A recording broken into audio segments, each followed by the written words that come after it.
በማድረግ አበረታቱኝ። ጽናት ድራማ ምርጥና አስተማሪ ድራማ ነው። በጣም ደስ ይላል፣ ያስተምራል። በክፍል 5 ውስጥ እንዳየ ነው ጽናት እንግዲህ በጣም ተጎድታለች፣ በጣም ተበሳጭታለች። አሁን ጊዜ ቤታ በጣም እየጎዳቻት ነው። ከዛ ቤት ለማባረር የማታደርግ ነገር የለም ማለት ነው። ጽናት በጣም በተደጋጋሚ ክራይ እንደደፈራት ነው የነገረችው ለናሆም። ብቻ በጣም ያሳዝናል። ገጠርም ስትሄድ ዘለቀ የሚባለው ሰው ካልጠለፍኩሽ ካላገባውሽ እያላት ሲያስቸግራት፣ እሱም ደግሞ ልጅ አለው። የእሱ ልጅ አላሳድግም፣ እኔ እዚህ ገጠር አልኖርም፣ ፍቅር በሁለት በኩል ሲሆን ነው። እኔ አንተን ልወድ አልችልም። እኔ በአሁኑ ጊዜ ህይወት ራሱ በጣም ከብዶኛል። እኔ ስለ ፍቅር ማስብበት ጊዜ የለም። አባቴ ታሞብኛል፣ ችግር ውስጥ ነኝ እያለች እምቢ ስትል አቶ ዘለቀ ደግሞ ምን ይላል? እኔ እስከ ዛሬ የታገስኩሽ አባትሽን ያስተማምንትን ለሕክምና ለሐኪም ቤት ብር ሁሉ ያወጣሁት አንቺን ለማግኘት ስል ነው ስለው፣ እሷ ደግሞ ፍቅር እኮ በውለታ አይደለም። እውነት ነው፣ ፍቅር በውለታ አይደለም።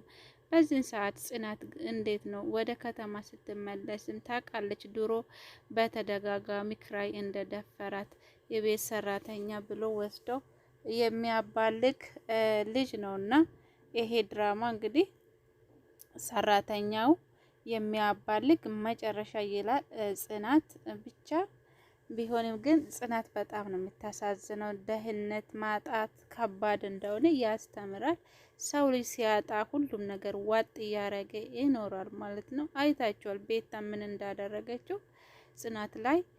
ሻይ ራሱ እያፈላች ጨው ጨመረችው። ያ ጊዜ ደግሞ ክራይ እሷ ላይ ጮኸ ማለት ነው። ሻይ እንኳን ማፍላት አትችም፣ የኔ ሰራተኛ ነሽ ብዬ ያመጣሁሽ ሻይ እንኳን ማፍላት ማቺ ነሽ ብሎ አንቋሸሻት ማለት ነው። እሷ ደግሞ ደስ አላት።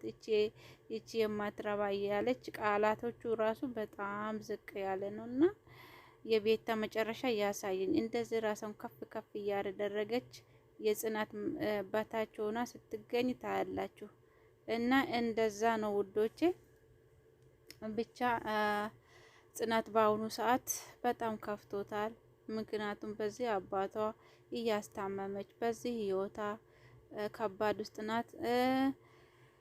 ብቻ ናሆም እንትን እያላት ነው፣ ውጭ ሀገር እልክሻለሁ እያለ እሱም ልጫወትበት ይመስላል። ግን በዚህም ደግሞ ፍቅር ከሷ የያዘም ይመስላል። ብቻ በመሀል ታሰቃየች ማለት ነው። ከቤታ ጋር ግን ተስማምቶ ነው። ከዛ ቤት እኔ ናሆም ጽናት እንድጎዳ አልፈልግም እያለ ነው ናሆም። ቤታ ግን ትጎዳ፣ ምክንያቱም ከዛ ቤት ካልተጎዳች መውጣት አትችልም። እኔም ባሌን ትቀማኛለች፣ ፍቅረኛ ትቀማኛለች፣ እኔ እዛ ቤት እንድትኖር አልፈልግም እያለች ነው። ቤታ ብዙ ነገር እያደረገች ነው። አይታቸውን ባለፈው ራሱ ሰዓት እሱ አልሰረቀችም። ደሃ ሰው እኮ ይሰርቃል አይደለም፣ ዋና ነገሩ ንጽህና እጅ ነው እንጂ የደህንነት ጉዳይ አይደለም። እንደውም እንደ ደሃ ሰው ንጹም የለም። ሰው ልጅ ስላጣ አይደለም ለህሊና ስል አይሰርቅም ማለት ነው። አንዳንድ ሰዎች ግን አስተሳሰባቸው ደሃ ሰው በቃ ሁሉም ነገር ይወስዳል፣ ደሃ ስለሆኑ ብቻ የሰውን ነገር ይሰርቃል ይላሉ። ግን ሰው ቢያጣም ህሊና አለው። ሰርቶ ለመኖር ሰርቶ ለማግኘት ነው የሚሮጡት እንጂ ብዙ ጊዜ ወደ ስርቆት አይሮጡም ማለት ነው። እንደውም ሰነፍ ሰው ነው ወደ ስርቆት የሚሄዱት፣ ምክንያቱም ሰርቶ ለማምጣት ስለሚቸገሩ። እነኚህ ደግሞ ንጹህ ሰዎች በጉልበታቸው ሰርቶ ራሳቸውን ለውጦ ከድህነት ውስጥ መውጣት ነው የሚፈልጉት እንጂ የሰውን ነገር ለመውሰድ አይደለም። እና ግን ቤታ እንደዛ ነው ያሰበችው። ቦርሳ ሲፈተሽ የት አለ የኔ ሰዓት ብሎ ክራይ ስጠይቅ የለም፣ እሷ ያደረገችውን ታውቃለች እና የኔ ቦርሳ ይፈተሽ አለችው። የእሷንም ደግሞ የጽናትንም አምጪ ስትባል ስታመጣ ሰዓቱ ቦርሶ ተገኘ እና ያ ጊዜ እቺ ሌባ፣ አንቺ ሌባ ከምን አነሳውሽ ብሎ ክራይም በጣም አንቋሸሻት፣ በጣም ሰደባት። እንደገና ደግሞ ቤታም እንደዛ ዝቅ ዝቅ የሚያደርገው ቃላቶች እየተጠቀመች ጽናትን አስለቀሱ ማለት ነው። ጽናት በጣም ከባድ ሁኔታ ውስጥ ነው ያለችው። ክራይ በፊትም ተጫውቶበታል፣ ግን ደግሞ እዛ ቤት መመለስ አልፈለገችም። ስቸገራች መውደቃ ስታጣ ምን ታድርግ እዛ አሁንም ድጋሚ መጣች ማለት ነው።